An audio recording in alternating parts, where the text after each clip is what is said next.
In this video, we will understand PN junction diode. PN junction diode is a semiconductor device that forms the basis of many electronic components and circuits. To make it, two different types of semiconductor materials are used.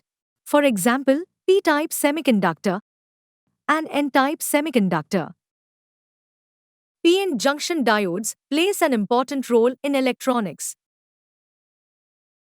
Let's understand the PN junction diode in detail. To understand the PN junction diode, we first need to understand the basics of semiconductors. To understand the basics and workings of semiconductors in detail, be sure to watch our video on semiconductors. The link to the video is provided in the description. Semiconductor basics. Semiconductors are materials that show electrical properties between conductors and insulators.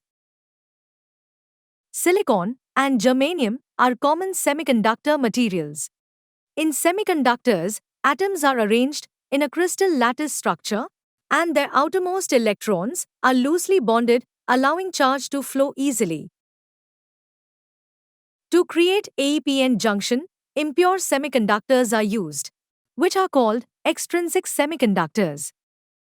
These are mainly of two types: P-type semiconductor and N-type semiconductor. P-type semiconductor. In a P-type semiconductor, some atoms are replaced with trivalent atoms. These trivalent atoms are called impurity atoms. These impurity atoms form only 3 bonds with the pure atoms, and instead of forming a fourth bond, they create a hole at that position, allowing current to flow easily. N-type semiconductor. In N-type semiconductor, some atoms are replaced with pentavalent atoms. These pentavalent atoms are called impurity atoms. These impurity atoms form only 4 bonds with the pure atoms, leaving one extra electron that can move freely within the semiconductor, making current flow easily. Now let's understand how PN junction is formed. Formation of the PN junction. In the animation, we see that the P-type semiconductor and N-type semiconductor are connected together. As we know, in P-type semiconductor, majority charge carriers are holes, which are essentially empty spaces. In other words, these are single positive charges on atoms due to the absence of electrons. On the other hand, in N-type semiconductor, electrons are the majority charge carriers. Due to pentavalent doping, there is an extra electron in this semiconductor, creating a negative charge on the atom. Now, because the P-type semiconductor has a net positive charge and the N-type semiconductor has a net negative charge, the electrons from the N-type semiconductor move towards the P-type semiconductor. When these electrons enter the P-type semiconductor, they combine with the majority charge carrier, which is the hole, a process known as diffusion. Due to the diffusion of electrons, an extra electron accumulates on the trivalent atom, creating a negative charge on that atom. Similarly, in the N-type semiconductor, when electrons move away from an atom, it leaves behind a positive charge. This happens because the pentavalent atom now has one less electron. This diffusion process continues to a certain level. Due to this electron diffusion, a thin layer is formed where there are no charge carriers. This layer is called the depletion zone or depletion layer.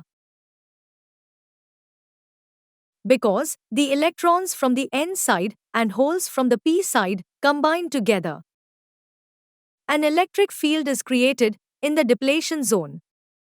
The direction of this electric field is from the N side to the P side. Due to this electric field, the flow of charge carriers is stopped, and further diffusion of any charge carriers does not occur. Whenever an electric field is created in a device, a potential difference is also created along with it. In this depletion layer, the potential difference that is created is called the potential barrier. This is because, due to this potential difference, charge carriers do not flow.